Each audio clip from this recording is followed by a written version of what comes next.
the Purpose-Driven Entrepreneur Podcast. We're all about delivering great content, thoughtful discussions, and tips and tricks to help you truly get the most out of your life and business. And here's your charismatic host, me, Matt Brauning. Welcome to another episode of our award-winning podcast. Now, when I say award-winning, I mean I have certainly awarded it as one of the best new up-and-coming podcasts out there. I haven't exactly technically gotten that accolade from anyone outside of my little podcast studio here, but I think it's a good start. You know, like if you don't believe in yourself, who's going to believe in you, right? So let's let's go forward knowing that this is an award-winning podcast, and it is. It certainly will be. My name is Matt Brauning, and this is the first episode of the week. Should be dropping to you on a Tuesday. So welcome to your week. For me, I'm recording this open as we get into, it's Friday, so we're getting into the weekend, and I'm getting ready to go pick up my son from school, ready to go have a weekend where we don't have anything to do at all, which is awesome. I'm looking at, with how much is going on in life, family, our church, moving our house, doing a vacation to the UK for 3 weeks in the summer, all this stuff we got going on. And then, of course, there's a pretty busy speaking schedule as well. This is the only weekend, literally, that I have nothing going on until, I think, the end of the year almost. So I am looking forward to doing absolutely nothing. It's going to be so good. So, but you're not as curious about, I'm sure, my weekend as you're curious about your week. Your week, what you're learning, what you're doing, what you're feeding yourself with, right? What are you putting in your ears? What are you listening to? So this week, there is no exception to the value that I'm bringing and what we're cranking along. I have someone who is becoming a better and better friend. I met recently at a podcast conference, and I was so excited to meet this person. His name's Chris Krimitsos, and Chris is responsible for quite a few things. And I'm very, very, I was interested just as a learner, as an entrepreneur, but also as a fellow producer of live events, a fellow promoter and teacher and speaker. We really, really had this cool bond of, I've produced 200 plus multi-day live events, plus all the 1 days and evening events. So I'm probably up there around 500 live events that I've produced in the last 12 years. Chris has produced well over 1,000 events, from conferences to concerts to parties to workshops and seminars to summits. He's done it all. And I haven't met somebody who has produced that many events as the promoter and the producer of an event. So if you are in the business of putting on any kind of a live event, or you would like to do that, you want to listen to Chris and some of the wisdom that comes out from, we talk about some successes, some failures. I pick his brain as far as like how he got into the business in the first place, how he made a transition from doing a live television show. He was doing a television show that was going national. He's had some of the clips from the Blip in Truth he did, or the Bleep in Truth. That had made it to well over 200 different national television shows. Really, really incredible story from there. He's also produced the Messengers documentary. It's a podcast documentary, and that's available wherever you can find movies on Amazon and everything. And he's the founder of Podfest. Podfest is one of the biggest up-and-coming summits and conferences for podcasting. He does it every year in Orlando, Florida, and I'm going to be at the next one coming up, I think, this March 2019. So I'm stoked on hanging out and spending some time with Chris. And I'm working on pronouncing his last name. Mine's a little challenging, Brauning, how do you say that right? But Krimitsos, I'm getting it down better and better. So I'm excited for this interview. Enjoy our time. And I think you're going to learn a ton about a very, very unique, interesting fellow. Chris Krimitsos, everyone. So, dude, Chris, we're back. Man, I feel like we were just sitting here, a week ago, 2 weeks ago, jumping on your podcast, and it was a blast. It was fun. I love interviews that we can just, I don't know, it's almost like just hanging out with a buddy, and I don't know you that well yet. I'm excited to know you more. We met at one of the podcast conference, a month ago, 2 months ago? Like not too Time flies, but yeah, I guess it feels like a longer time because a lot of stuff has happened, I guess, but it's been only a couple months. Yeah, and but instantly it was like, oh, what a good connection, and so it was exciting. So I came on yours, and I cannot wait to dive into that amazing brain of yours. We have so much in common. But without any further ado, welcome to the podcast, Chris. How are you, man? Hey man, thanks for having me on. And yeah, you and I had a really phenomenal conversation. So I'm looking to have this as an extension of that. Yeah, why not? Why not? So, in the open, I told people you've done some pretty amazing stuff. The biggest thing I think that we have in common is how like we've produced so many events and just an incredible amount of events. People drawing, audiences, speaking, doing that whole thing. But you've gone into film, you've gone into multimedia, you've produced a documentary. You're obviously huge in the podcast world. So it's a real honor to be able to flip the tables and interview you and pull some wisdom out.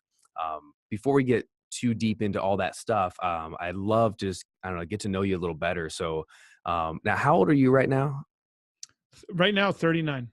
39. Dang, okay, so that's right. So I'm 38. So we're right in that same little bucket together. I'll be transitioning to the next step in a couple of months. Hey man, a couple months. When's your birthday? September 23rd. Do you do anything special for birthdays in your family? You're gonna laugh because I do a lot of events. I used to use my birthdays to do experimental events because I figured people wouldn't kill me if I tried a different concept. And I would say, hey, come celebrate my birthday. And we're doing a Friars roast, or come celebrate my birthday. And we're doing a member drive. So I've used my birthday to experiment on different events. That is so. Are you married? Yeah. I have a beautiful wife, Katie. She's originally from Arizona, but we both live in Florida now. Nice. Now, did you use your wedding? Is it because that's the real hallmark of a producer is a production person? Let's put it this way. Use your wedding? Not for business events, but I did use my wedding to. No, we didn't have a problem. We had a lot of people. We actually had to limit it because it was in the Florida Keys. And what we did though was we went on YouTube and I crowdsourced ideas off of different videos, and people were like, "You guys orchestrated that so amazing! How did you figure it out?" And I was like, I just went on YouTube and checked out different ideas at work when you're on a tropical vacation, and we had a phenomenal time. It was just a lot of fun. Dude, that's awesome. I tell you, sometimes I'll joke around, especially like in the industry, we're like my producer Justin, who just he does all the podcast. Shout out to Justin. They just had a baby, Jacob, within the last week. So the running joke is always like, how much for a middle name sponsorship? How much for? Yeah. That used to be the joke for our daughter Sedona. Chris is going to sell naming sponsorship for his little one.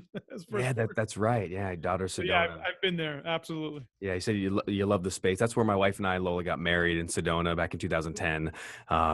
Gorgeous space, phenomenal. So we kept on talking, and just there's more and more we got in common. It's so neat. I love that. Yeah, you and I have I don't know. We lived in parallel universes, but we have a lot of. I think the main commonality is we want to leave a mark on this world, and we found live events to be one of the best ways to get people in our orbit so we could be impacted by them and also impact them. So, and I think places like Sedona, the Florida Keys, those are places that are very soulful and spiritual for many different reasons. And obviously you're drawn to a lot of the same places my wife and I are drawn to. So it's kind of funny how that works. Right. Have you been in Florida long then? Yeah, I've been down here since 2005. So whatever that is, 12 or 13 years now. Time. Yeah, last year was the first time I ever had to evacuate.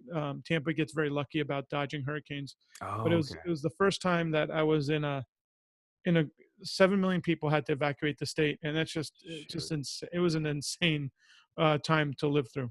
Oh, that's so hard too, because when everything was going on in Texas and Florida, there's such a gravity and such a realness where I feel like sometimes it's easy to almost think that life's troubles are really our troubles, but when a natural disaster comes through, I just when everyone just for a moment just stop and lending help and praying for the people, obviously.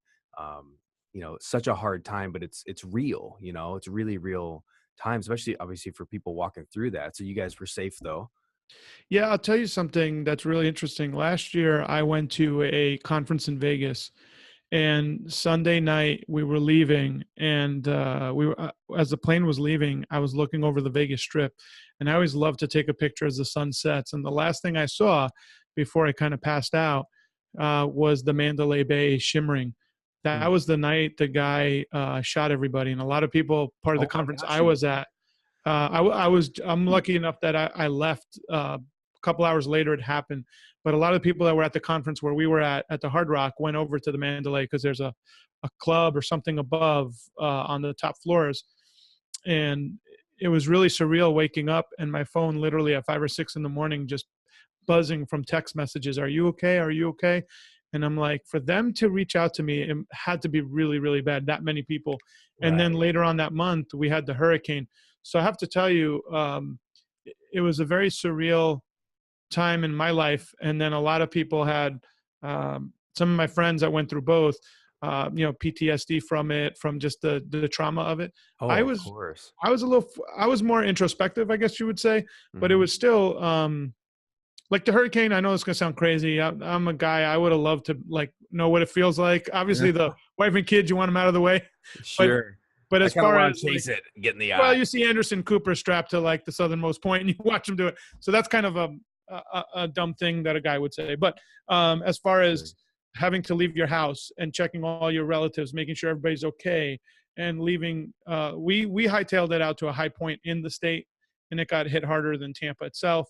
Luckily, we were all okay, but it definitely makes you think about life. It makes you think about how fragile everything is, and it makes you think about like business. Trust me, I'm motivated. I love business. I love building teams. I love building community. Sure. But when all of that is gone and you're just trying to survive something that could literally wipe you off the face of the earth, you have a different perspective on things. And it was for me and any business owner in Florida, you have to make payroll. Like, September, you still got to pay your employees. There's no money coming in for September or October because the whole state is rebuilding. So it also tells you about having to have reserves and be prepared. Luckily, I was okay. I had reserves, but what if I didn't? Could have wiped me right out. So it just makes you think on a lot of different levels. Yeah. Wow. Absolutely. Well, glad you're okay, and the state's recovering real well too. Florida is booming. Yeah. Switching gears, you've had some interesting ways growing up. I think all of us have interesting stories. A big part of what the podcast is about here is diving into the brain of someone who's be able to create success, but understanding like the stories that have shaped us and what's been happening. I understand you, early on, your dad, he wasn't around much, or had he left, or he just was kind of. My dad was around, and put it this way, my dad was in the house. He just wasn't present, and he would work. Very emotionally absent. Yes, emotionally absent. I remember being 15 and him saying something to me, and I remember my internal monologue being like, "Wow, this guy just talked to me." So he's just emotionally absent in his own little world. Right. Working 60 hours a week, and then when he wasn't working, he usually was at the horse track. So he was just not present, which felt a void. And luckily for me, I had a neighbor who was uber present. He was a New York City firefighter, and he would take all the neighbor kids out, and he kind of became a surrogate, I guess, father figure, a big brother to me. Sure. And was it just you, or did you have siblings? I had a brother, but my brother was maybe he took after my dad. He just keeps himself very quiet. I was more outgoing, gregarious. If I got up in the morning at 6 or 7 as a kid, I'd run out in the street and I'd be playing outside for like the rest of the day. Then I'd come in after school. I remember I would watch Oprah. At the time, my era was Donahue and Oprah. So there'd be like soap operas before General Hospital, which I would not watch. I'd watch either Phil Donahue running up and down or Oprah. So you didn't watch General Hospital? Come on. No, I didn't. My buddy was a General Luke and Laura. I was not. Luke and Laura, Scorpio, the whole man. So in the 80s, I watched when I was a kid, right? So I watched my mom. My mom still watches GH, and just absolutely it's the one. It's her story. It's her family. That was a main staple in the 80s and 90s. So luckily for me, I for whatever reason, I'd watch the talk shows. I'd flip on Donahue or Oprah, and then somewhere where Oprah made her transition of finding her, I guess, her true path. Then I was pretty much, 90% watching Oprah every day. Wow. Did you ever, were you just what age are you when you're watching Oprah? This is like 10? My whole childhood, man. Probably like 10 all the way through high school. So every day. And what was it that got you? Were you enthralled with like the content, or were you looking at like what Oprah was doing and creating, going, "Oh, that's like I want to do that." Like how young were you when you really started Well, thinking, "I kind of people want have to to realize, do this"? yeah, people have to realize Oprah didn't start out the way we know her today. She Yeah. would literally have, skinheads and Nazis fighting each other on her stage, just like Geraldo and Donahue. She would have little people battling it out. So she I was, don't remember that at all. I yeah, guess if you most people go don't. back in the history in the early years, Oprah would have the same stuff. Somewhere along the way, though, she found her voice and decided to stop competing for the ratings and doing all the same stuff. Mhm. And somewhere around there, where she started finding her own voice, was when I really got captured. So it had to be the early '90s. She really started following. And later on, she would do the book club and Super Soul. She'd Sure. have Gary Zukov on. I remember that was one of the first philosophers. People don't realize, but she launched Rich Dad Poor Dad, which was the first independent published book to hit 1 million sales. So she launched a Oh, lot of wow. different brands out of there. Dr. Phil, of course, on I believe Tuesdays. So Yeah, I'd huge watch it one. religiously. Yeah. So she would launch all these brands, but for me, it was just what got me. I just enjoyed learning from different people's stories, and I trusted her as an individual, that she had my best interests at heart. So it wasn't like I want to be on TV or anything. Now, probably watching that, I probably was like, I could do that, or I could do parts of that, but I Yeah. just enjoyed the show. How do you think she accomplished that? Because you said something really interesting, that you like trusted her, that she had your best interest at heart. She's a TV host, right? Like, what do you think it was about her versus, I don't know, anyone else in the time, Larry King or something, right? Like, why did she get that with you? Well, and I enjoyed Larry King too, but he didn't have the same impact Oprah did. Like, Yeah. I'll give you an example. Even today, if you my wife listens to Oprah's podcast. Hmm. If she's interviewing an author, Oprah has read through that book, Yeah. earmarked it, and tagged it. So when she's asking questions, she's not asking like platitudes, what most people ask, like, "Oh, what's your theory on this or that?" Yeah. She'll say to you on page 32, you said, Yes. blah, blah, blah. And then she'll say, "When I read that, I believe I look at it this way. Is that how you meant it? Or did you mean it in some other way? Because I'm curious." Well, that's like, you can't personalize a question better. One, No, she very read real, the deep book. questions. She did the research, and that she's asking really like soul-centered questions, but she also understands that the viewer, she's personalizing it where I could understand it. Yeah, I love that. So, how old were you when you started thinking? Because I know you started off into like a lot of multimedia, and and again, getting into some film, and we'll talk about some of that. But how old were you when you sort of started thinking, "Hey, I want to do something in media, or I want to do film, or audio, or events"? Like in your teens and your 20s, did you think this was what you were going to do, or did you think you were going to, go be an engineer or something? So I always knew I was going to be an entrepreneur, because my father had brothers from Greece that were immigrants. My whole family, a bunch of immigrants from Greece, Yeah. amazing individuals. But I got to see the guy that came to this country with 20 bucks in his pocket, my Oh, wow. uncle, and Yeah. becoming a self-made millionaire. My father, on the other hand, is an engineer. He was the most educated, and yet That's what I was wondering. Okay. he didn't do the best. So I had to ask myself, okay, my uncle who can't write in Greek or English, I've seen this man sign an X for his name on a check, is the self-made Wow. millionaire.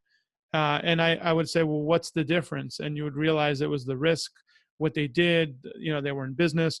So somewhere around 8 or 9, I already knew I was going to be an entrepreneur. So for me, school was something I was there to learn, but not anything wasn't going to necessarily use it in some kind of job. So I knew that early on. I sold my first business. I would sell candy in school at 13. At 15, I would breed little like baby cockatiels, sell little baby birds, Yeah. and then But uh, you would breed cockatiels? yeah, And cockatiels. these are the guys with a little mohawk and the Yeah, orange yeah, cheek, the right? little ones. Yeah. Yep, you Yeah, got it right. Yeah, that we was used my to have first. we had a couple cockatiels and a parakeet. Man, we actually had did you have a lot of animals, or was it just birds?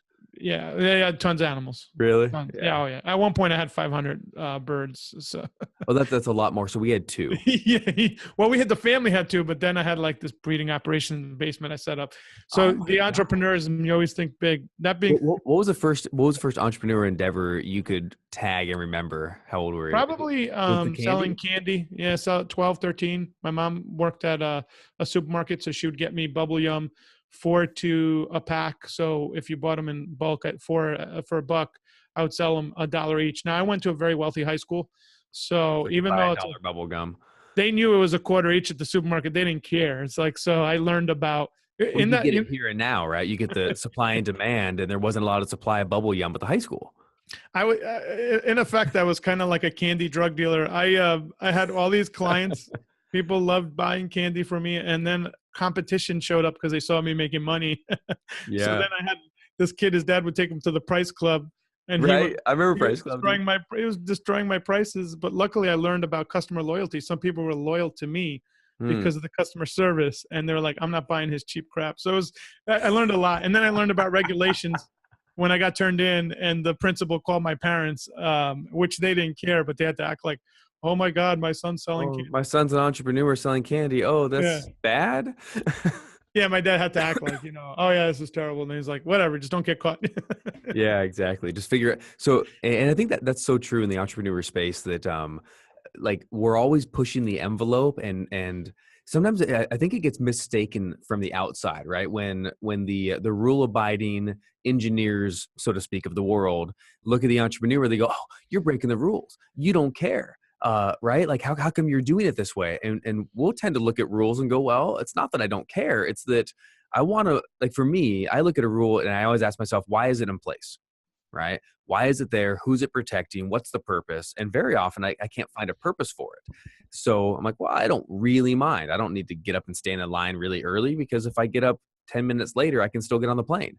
So a lot of times in life, I kind of put that plane rule in effect, so to speak, right? Where I'm like, well, do I need to get up when everyone else does, or can I go later because I already have an assigned seat? Unless I'm on Southwest, that's a different story. But you know what I'm talking about.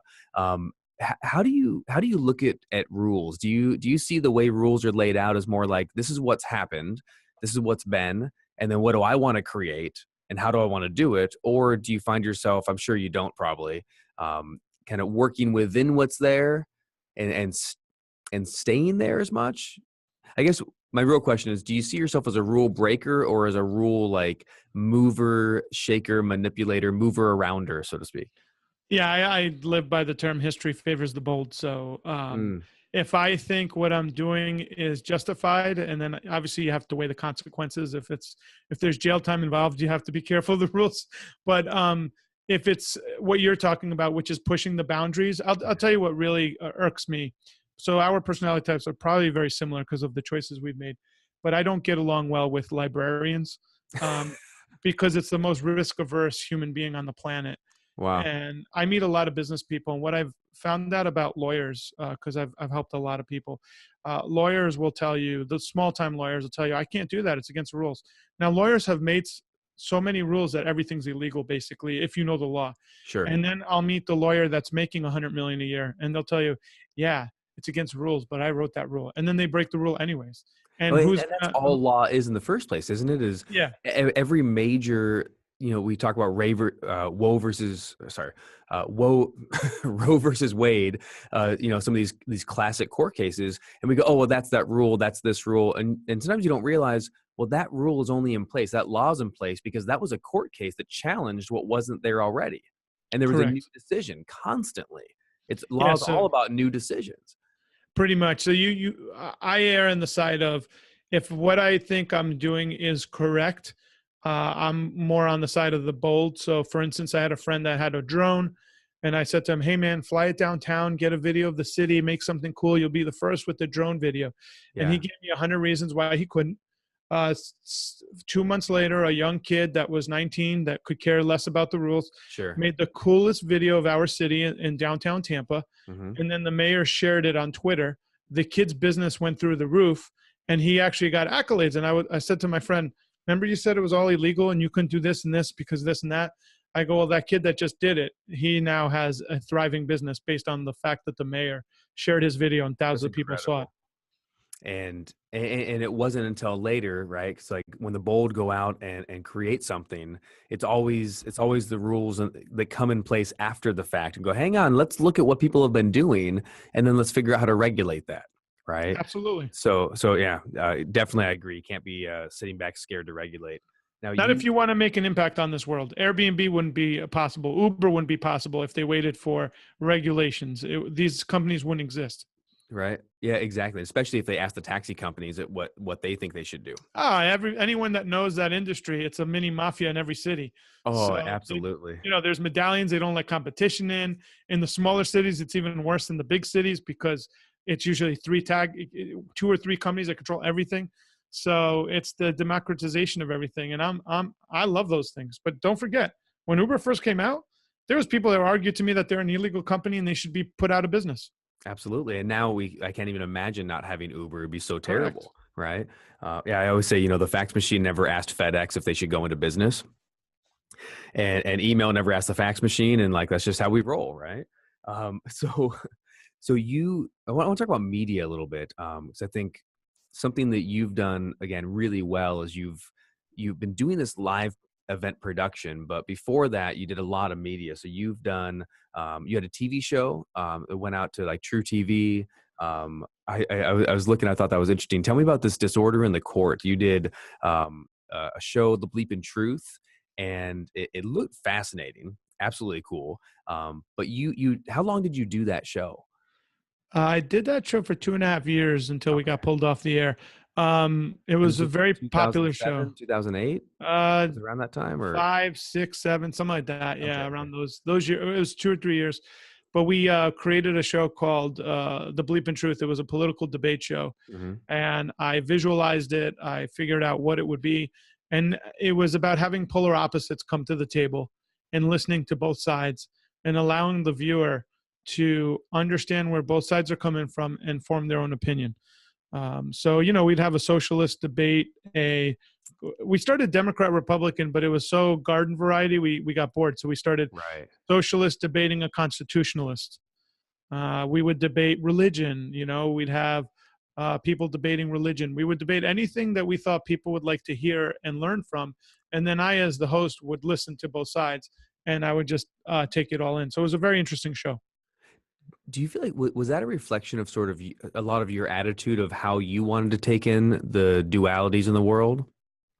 Or was that something that straight up was like marketing? Hey, this is something that people want to No, no, watch. I enjoyed learning from both sides, Hmm. and I learned a lot. I learned a lot about our representative republic. Hmm. I learned a lot of little nuances, and when you really study a subject, you wind up having a different respect for how things work and why they work, why they were set up the way they were. So I really enjoyed that education, but at the same time, I knew that entertainment is what makes people watch. So we had that entertainment value of literally going after society's taboos. Now you're thinking, oh, 0506, that was a very forward-thinking program for the times. Hmm. Now everything is cartoonish. So like everything is the news is almost unbelievable, but it is believable now. So Right. But it's back all then we were extreme. pushing the envelope. Yeah, everything's extreme now. But back then there was nothing to have both viewpoints debate and listen to each other. So it was a really fun show to do. Nice. And what was did you have a hope or a goal? Like what was the visuals that you talked about? You visualize a ton and you're really good at it. And it's a funny thing to say someone's really good at it, but the proof's in the pudding, right? You look at the fruit, and if I say I visualize my goals, my outcomes, I really, really step into what I want to create, but then you look at the track record and say, well, you've actually created most everything you visualized. Clearly you're onto something. Did you visualize and think about that show like long before you had done it, going, I want to do a show like this, or just I want to do a show, and then that's what came out? Or was it something a lot of successful people say they kind of stumbled into it in a way where you want to do something, but randomly somebody emails you and says, hey, what about this? Or I guess faxed you, it was 2005. Was it something you really had in your mind and wanted to create? Or was it a little bit of like luck, opportunity meets preparation? No, it was that one was intentional. In 2005, May 14th, my neighbor, who was my uh, big brother slash alternate father figure, The passed away of firefighter. the firefighter passed away of a massive heart attack.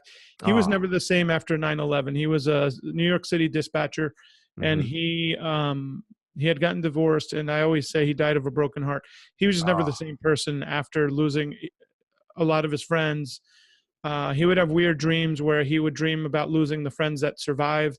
So it really I can't changed even his, imagine. yeah, it changed his dynamic. He, was there helping dig out at the Twin Towers for months on end. So he, when he passed away, it was a pivot point in my life. And for 2 weeks, I was crying on and off, which I've never done to that extent, lost someone that close to me. So you got to And be, you're in your early 20s now at this point, right? at that point, yeah, mid-20s, Yeah, mid um, 20s. I made a bucket list of what I wanted to do with my life. One of the things, now watching TV as a child, I would always say I could do that. Kind of like what you're saying. That thought was in my head, like I could do that. I think I could. And I would start programming my TV of what I would do if I ran a TV station. So I would pretend like I could program it. So that obviously is in my hard drive, especially since I was saying that to myself as a child. So then when he passed away, the bucket list was I want to get on TV. But here I am in Tampa Bay. I just moved. I don't know anybody. I am in Pasco County, which is not the two counties that make up Tampa Bay. The two main counties really are Hillsborough and Pinellas. Mhm. And my buddy invites me to a house to go meet a Greek Orthodox priest because their kids are going to go play. And he said to me, "Hey, you better not curse." And then I started yelling at my buddy, what kind of person do you think I am? He was just doing it to get my goat, obviously. So we get there. Turns out, divine intervention, the priest also wanted to do a TV show. He and I did research. I found a show. We found 2 public accesses. He was a professor at USF. He wrote me a letter of recommendation that I was a fine young man, and I was able to get in even though I didn't live in the county. And I Wow. started, the priest fell off. He had this priest was not just a priest. He was a poet. He was a phenomenal intellectual. So he did his own thing, said, "Chris, I wish you luck with your endeavors." And I learned production from the back end, and I wanted to produce a show. Then I learned, hey, maybe I could be on the show. And I started a business show, kind of what you and I do, inspiring business people or people to unlock, to be better. And then the political debate show came out of that, only because it was great interviewing, let's say, Matt in the studio. You and I had a great chemistry, but I got no instant feedback from the audience. That's why you like live events, so do I. Right. So we created the Bleep and Truth because that's a live call-in show. So, and people are upset when you have 2 people debating. So I you could get know instant right away what's feedback. going on. Yeah. So that's what happened, and the 2 shows took off. We wound up. So my hopeful outcome was to make the nationals. The visualization was to create a show that would be seen around the world. Yes. So be careful what you ask for, because what happened was, on my 6th episode of the Bleep and Truth, one of the 2 guests got into a verbal argument. One left a live show, literally ripped his mic off in the last minute of a live show. That is epic. First off, what good Yeah. TV. And they went behind the lighting grid. If anyone's been in a studio, a true studio, you cannot see past the lighting grid. If you're in the middle of the lighting grid, your camera people are behind it. Yeah. And he took a chair and literally threw it across the set and threw it at the other guy. Oh my That literally, goodness. that clip is what went viral and crashed AOL's servers back then. And that put us on the map. So my visualization did become true within 6 weeks from start to that point. Not finished because we kept doing the show after, but it just goes to show you how powerful visualization could be. Wow. All right. What was the content? Was it Republican Democrat? Do you remember? Yeah. It was so bad. It had to be political, right? Yeah, this was the 3rd time they debated each other, and they actually flipped their viewpoints to upset each other. So the Republican took a Democrat viewpoint, and the Democrat took a Republican viewpoint. And they were just so stirred up. They just didn't. I can't believe this. So I learned a lot from that, of where you about, we don't want it to get hateful, so we wanted to be respectful, but feisty. So we learned a lot. The guy that threw the chair was banned from the station. Dang it, man. I would have invited him back next week, dude. We were trying to ratings. You'd be Phil Donahue before you know it. You know what's interesting? I watched that show, and the show up before wasn't good, except for the chair. Obviously, it was salacious. And then what it did was it forced me to find other pundits, and I created a much deeper bullpen and a much better show after that moment. So it's interesting how things work out. That's fascinating. And then you got distributed like crazy. So like 300 programs, you were all over the place. Yeah, when that happens and this TV stations play your clip, there's a company that aggregates them, and you have to actually buy your own clip if it's played on another show. So I called her up and I said, "Hey, it's the Bleep and Truth. Can you tell me how many shows?" And she comes back to me. She goes, "Oh my God, you're on every affiliate in the country." And I'm like, "Is that good?" She goes, "Good. That's you can't ask for a better penetration or whatever. So great. Let me have like the top 10 shows it was on. And it was on Craig Ferguson back in the day, late night. It Oh was on wow. CNN, MSNBC when Tucker Carlson was there, Yeah. Fox, everything. It was on everything. And it taught me a couple things. It taught me, one, that the media is really contrived, because here's this one clip that they all play the same thing. So Sure. like, if you happen to be that one thing, it's great for you. But at the time, I just remember thinking, because we gave them the clip, I delivered it to each station, and then they all play the same thing. So I found that interesting, and it taught me that my show needed some work, because I watched it after. I'm like, okay, there's some improvements, and we Oh just wow. kept hammering home. I really enjoyed doing that show. It was really a pleasure being part of it. That's amazing. And then, from there though, you've also you got into live event production. Obviously, we talked about that. At this point, you've produced what, like over 1,000 live events? Is that accurate? Honestly, it's probably over 2,000, but the number is so Oh, geez. crazy. I try and just keep it down. I think one of my sites saved Update your down. bio, man. Yeah. I got updated. 2,000 It's live 2,000. events. Yeah. That's incredible. So this is everything from expos and cons, like whatever kind of a multi speaker convention type events. Expos, cons, workshops, cruises, fishing tournaments. You've put on cruises. Someone to the World Series of Poker. Yeah, we've done 5. The only thing I haven't done, because I really don't, I don't enjoy golf, so I've never, people have asked me to do it, but I just didn't do that. But you could imagine, anything you could imagine: workshops, summits, success safaris, which we've branded, which are on-site, story-driven tours of places of business for basically field trips for business owners of places that are demonstrable, and we go through their P&L, and they share with us how they work, how they operate, what budget margins they use for marketing, and so on and so forth. And you And what's actually that talk called? to the leadership team. It's a success safari. Success Safari. Yeah, I might trademark it and then license it per area, because that just, what's really cool about that, we were trying to hack, and you'll appreciate this. So as business owners, you're like, man, these events cost us so much money because of the venue costs and this Sure. cost, and you're trying to lower. And we're like, how can we create something that would be beneficial for the business owner, beneficial for us, and would have no expenses? And we're like, our members keep asking us, like, if they see Matt, and they love Matt, they want to see Matt behind the scenes. Hey. So we're like, yeah, well, you have a team, right? People want to see how your team works. And I said, well, what if one of my coworkers said, let's call it a success safari. We're like, yes. So we branded it. And then we went to a friend of ours who owns Postcard Mania and said, hey, what if we brought you 80 prospects, 80 business owners, but in return, you show us how you operate. You show us what you do. You provide the food and drink. The location is your place of business. And then at the end, you could do a light pitch of how you could help business owners, but it has to be educational, and you could give them one pitch, and it's postcards. Everybody needs it. So all of a sudden, the Success Safari was born. 80 people showed up. She got business out of it. We got people paying $30 a head to be part of this little thing, and we get to build bridges with business owners all over the area. So it was really phenomenal. Wow. What a great, are you still doing that now, or is that something that's kind of in the background on the works? I do now. What I do, and you'll appreciate this, because I have it. Chris, I appreciate a lot that you do. Well, no, but you'll appreciate this from because I'm busy, so I have to figure out my time. Yeah. But let's say there's a local guy that he has a blog, and his blog has become so big, he has over 200 employees. Yeah. So what I'll do is I'll contact them and say, hey, we'd love to do a success safari and bring business people. Technically, I want to see how his operation works so I could learn for myself. Right. And as a benefit, I bring 50 people. Now I have more leverage.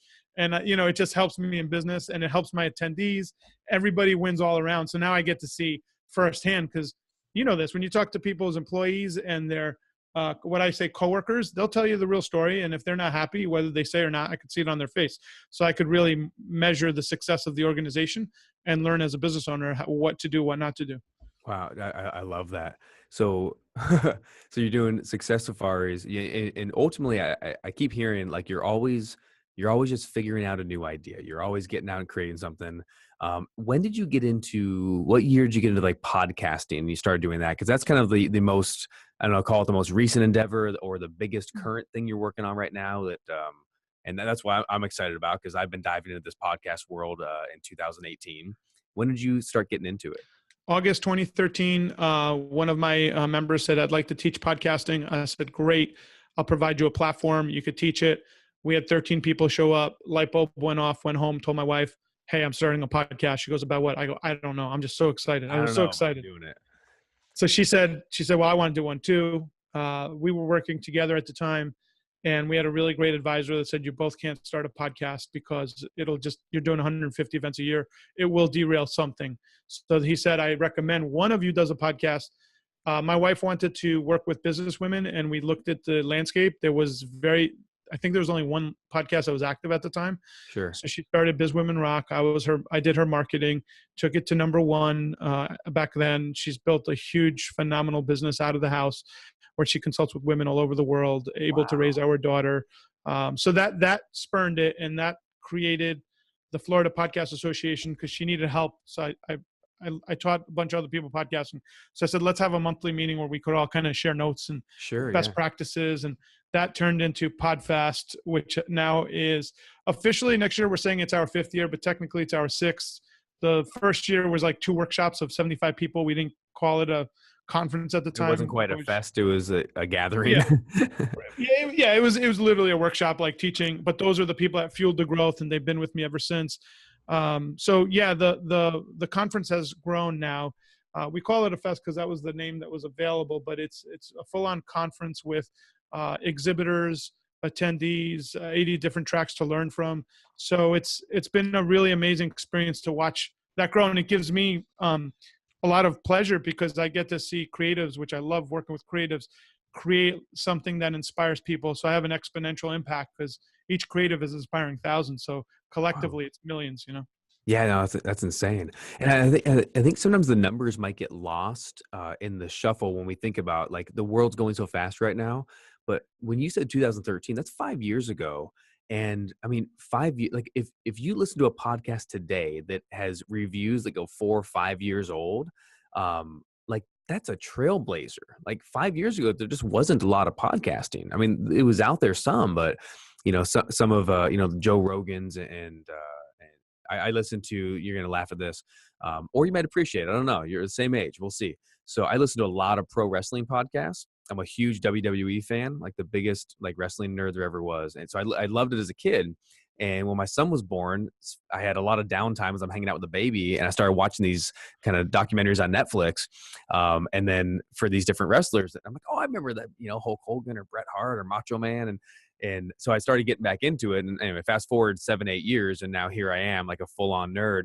So half my podcasts are business podcasts. Well, maybe a third business, a third ministers and church related because we pastor a church. And then the third is all pro wrestling. And 5 years ago, there was none. But there's a whole industry, a whole niche that no one thought really existed. But some of these top ones, I mean, they're getting 1 million listeners, 2 million listeners a month, listening just to somebody talk about old pro wrestling stories from the 80s. And it's just shocking to me, I guess. One is how short of a time podcast has really been popular. And two, how much audience there is. When you find the thing that you really want to talk about, how much audience there is. So your podcast, well, let me jump. So you have one podcast, several podcasts? I have 5. Of course but so some of them I produce, I don't do the content, if that makes sense. So Sure, for instance, we both have little kids. I created the kid-friendly joke of the day. I have a comedian that creates that for me, hire him to do it. And that's we just launched it a month ago. We're up to 5,000 downloads. In a month. That's huge. No SEO. I mean, it's all SEO. No marketing. Just put it out there. And what people don't realize is a podcast doesn't have to be an interview show. It could be, like you said, could be stories. It could be whatever. I am a big WWFE fan as well. Been watching a lot of the Andre the Giant stuff. Like, he hated how Macho Man's oil would get on his face. Yeah, no baby oil. Yeah. So I've been watching a lot of Andre the Giant clips lately because. Yeah. Did you watch the HBO documentary? No, that's on my list. What people don't understand is the Big Show is a big guy. He lives here in the Tampa Bay area, and I've had friends see him, and they say he's big. But Andre the Giant was ginormous. He was probably 25 or 30% bigger than the Big Show. Mm-hmm. So everybody that ever saw Andre says he was a true giant. So sure. I would have loved to seen him in his prime. Unfortunately, I remember watching it. I remember watching Hulk Hogan body slam Andre the Giant, and my aunt, the whole world watched it. It was at the Pontiac, I remember watching that on TV, and my aunt was like, "Oh my God!" It's just, we all were watching it. We my whole family, we all. It's 1987. That was the biggest spectacle, like, in the world, just about. I remember it well. As a kid, I guess, what's interesting, and this is something I think a lot of us can do when we get into our adulthood, anything that got frozen, like Jake the Snake. I remember when he sprung the cobra on the Ultimate Warrior. As a kid, I thought that was real. Now I look back on the clip, you could see There's it's a no rubber. fangs. Yeah. Well, it was like a rubber snake. Now the one with Macho Man was real. They just had okay. fangs. I wasn't going to correct you, but yeah, I was thinking the Macho Man one. That was two different things. Yeah. Yeah. So anyways, the rope. It's burned in my brain with nostalgia and just an amazing thing. Now as an adult, I watch stuff, but like if you were to say who's the better basketball player, LeBron or MJ, it's different eras, but what's burned in my head was Michael Jordan just burning up every opponent because I was a kid watching that. I'd watch every play. Now as an adult, I watch a little bit of basketball. Sure. I get into it, but not the same way when you're watching as a kid. So just interesting how we burn things in our brains as little guys. It is, right? And I'm watching too, like, we have some close friends, millennial age friends that are in the church that are early 20s or people in the teens. And for them, it's like, oh yeah, Michael Jordan is that historical figure, but LeBron is the guy they're going to remember when they're 30 and 40 That's going to be their era greatest all time, right? And how do you compare? It's like in wrestling, you compare who's better, Ric Flair or Nature Boy Buddy Rogers or Bruno Sammartino, or is it some guy today, John Cena or whatever? And you just you can't compare an old generation to the next generation because they're so different, Yeah, Stone Cold, you got all that. So I'm very fortunate. One of my friends was an announcer for wressling, and he invited me to a dinner that they have here in Tampa with all the retirees. So it was The Rock's dad was there. So was Tunney, all these guys, like they're all legends. Who else was there? It was just really cool. And I would ask them, who's this guy? Who's that guy? Because I didn't know all of them. These were like the originals. Yeah. And it was amazing to hear Brian Blair of the Killer Bees. I don't know if you remember that. Brian Blair. Oh, yeah. Yeah. And Jumpin' Jim Brunzell. Well, he was a county commissioner here. He was a politician the last couple of years. But he got up there and told some Andre the Giant stories I've never heard before. Wow. Between him driving Andre the Giant and Dusty Rhodes from New Orleans up to Mississippi for a show, and the prolific drinking of the Giant. Sure. But it was really interesting. They were using a boot in the car to help with as they were drinking to do stuff. So just a crazy story, but it was cool to be part of it. And I thank my friend profusely for allowing me to have a window insight into this quarterly or 2-3 times a year. They all get together, and every year they lose one of them, and they're just hugging each other. What I really appreciate it, and I think you'll appreciate this because as we get older, they have a camaraderie that's very unique. They've been through a set of experiences that very few people could say they were part of that, and they're bonded for life. And it's interesting to be in a room where these guys are hugging each other, appreciating each other because they know, they're getting older and they're not all going to be around. Yeah, no joke. I say trying to describe to people what it is, and I know we're coming close to time, so I want to get back to you. But I mean, seriously, part 2 is wrestling. My appointment for cancel. I have a couple extra minutes, and then when you have to go, let me know. Outstanding. Oh, that's great news. I try to explain to people what this industry is, and I talk about it a ton. I finally came out of the proverbial wrestling fan closet. And so I'm making it known, and hopefully one day someone's going to listen to this podcast and go, what? Matt Brauning's a pro wrestling fan? Let's invite him. So if you're out there and you're listening, trust me, I would love to come out and talk. But I have so much respect for the industry because to me, it's like it combines the hardship of like stand-up comedy, which is a really challenging industry. That's my second most respected industry. Yep. But it mixes with Cirque du Soleil and live stunts, which is not easy. Mixes with good storytelling in the soap opera element, which also, like, to tell a good story is not necessarily easy, and improv. It does all of that live improv all on the spot, and it's athletic and it's storytelling, and somehow you have to get in front of 15,000 people and do this and have them get behind it. So the closest I could get, being, I'm like 5'7", 150 pounds, the closest I'm going to get to it, I guess I could be a referee, but the next step is to be a workshop leader. So I get to come out and I have theme music. I still CM Punk's theme music. So I come out to Cult of Personality, Living Color. He's got a fight coming up too, right? UFC. Yeah, he does. UFC, he's back for the second one. So I'm praying for him. I really hope that it goes. He'll need it. Well, I just, man, again, I got so much respect for the guy. I hope he's prepared.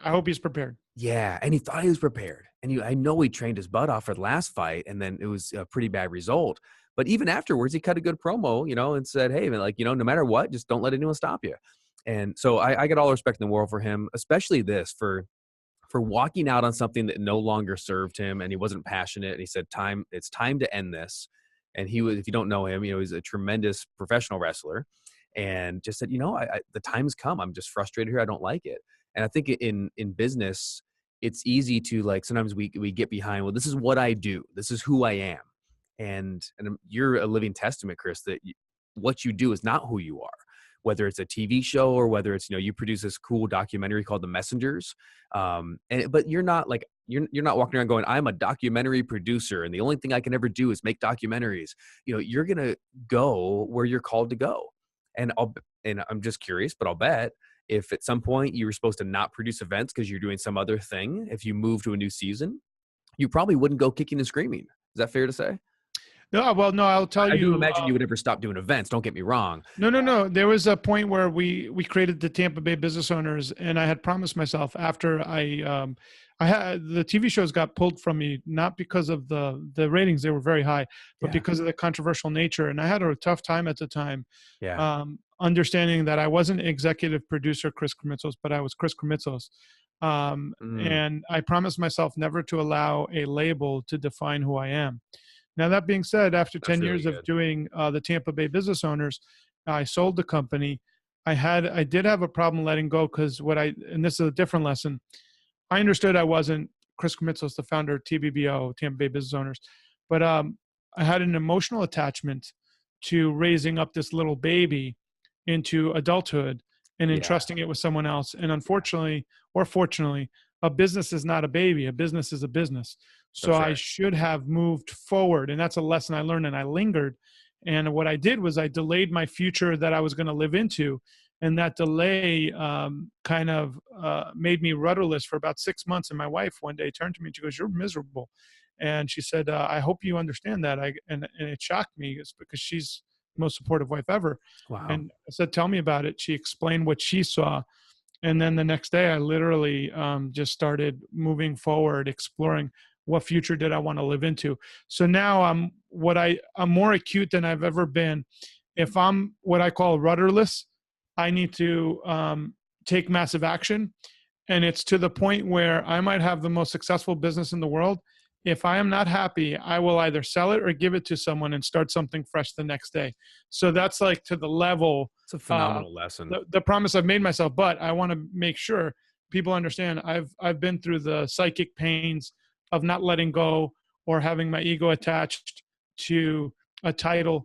But yeah, you're right. I've done so many different projects that I don't like being defined by any one of them. I do what I'm called to do, and then I just pursue it. I love that. Well, with that said, I want to wrap up. The kind of last question is, I'm going to be seeing you out in Tampa at Podfest. So not to identify you with one event, but if I did, one business, Podfest is going to be amazing. If you want to check it out, it's podfest.us. I'm going to have a link in the show notes. And if you're watching this on YouTube or Facebook, it'll be up in the description. We'll have a link so you can go check out all Chris's stuff and all your social media links. I'm sure I'll put up there as well.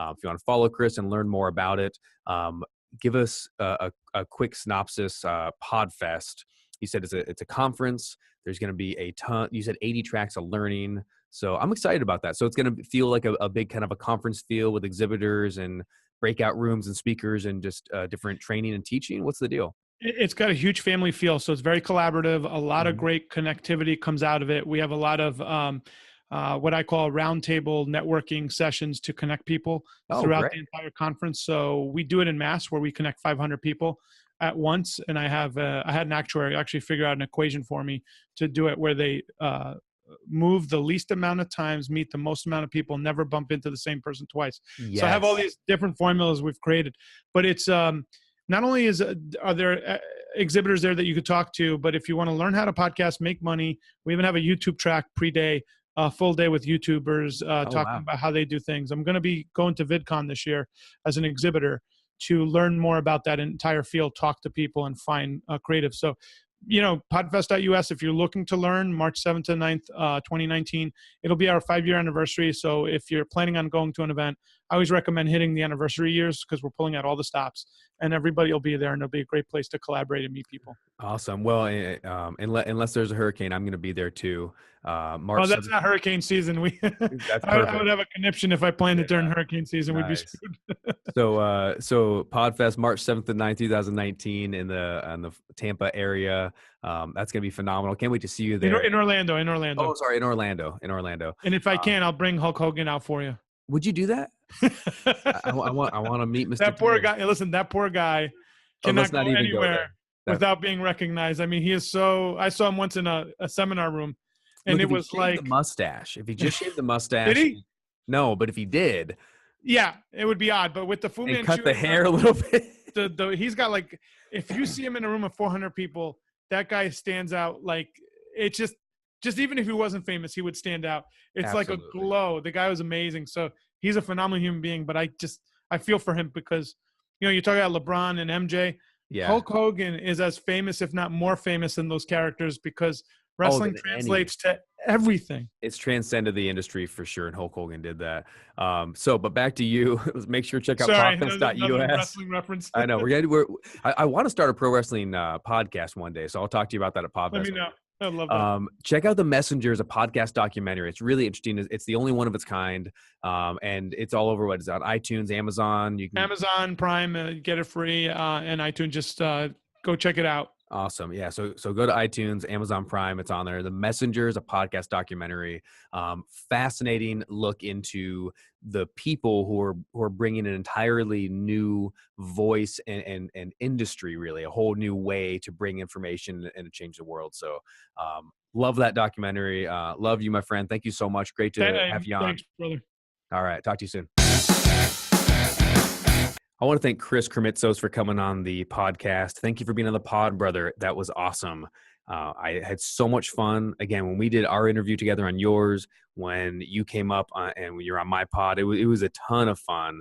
I genuinely, I love these interviews where it's just, I think I might have said it in the interview. I described it like one of the comedians that was talking to Jerry Seinfeld said, I think it was Jimmy Fallon. He said, he was walking around at a party and he's like, I don't feel like I belong here. And then he saw another comedian in the corner and he was like, oh, comedian. And he like walked over there and like they found each other. And I feel like promoters and seminar producers are a little bit the same. It's an interesting breed of person.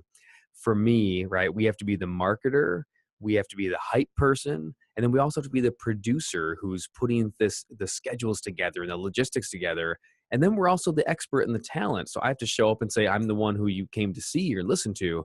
It's a really interesting space to be in. So it was great to meet Chris and just shoot the breeze and really talk about life and growing up and becoming, these people, these entrepreneurs we are. So I'm sure that you learned something from his origin story and what his life was like.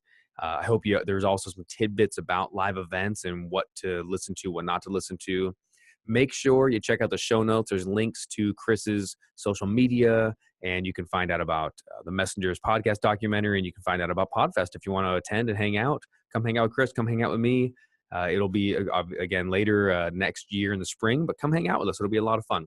So check out the show notes. Check out Chris and hang out, spend some time, and I will see you in a few days on the final episode of the podcast. Friday, coming at you with an NLP nugget of wisdom. I'm going to be teaching and going through something really fun and cool. If you haven't listened to last nugget of wisdom, it was from last week's episode that landed on Friday. And what I talked about was the journey of entrepreneurship from the beginning, middle, and twilight time. And should our goals be hustle and hard work, or should it be freedom and lifestyle? Or a combination, and how does it work, and what should you do more of and less of at different times? So if you're interested in really what entrepreneur lifestyle looks like, that was the discussion that came on the podcast last Friday. So make sure you listen in if you haven't already, and I'll see you in a few days. Bye.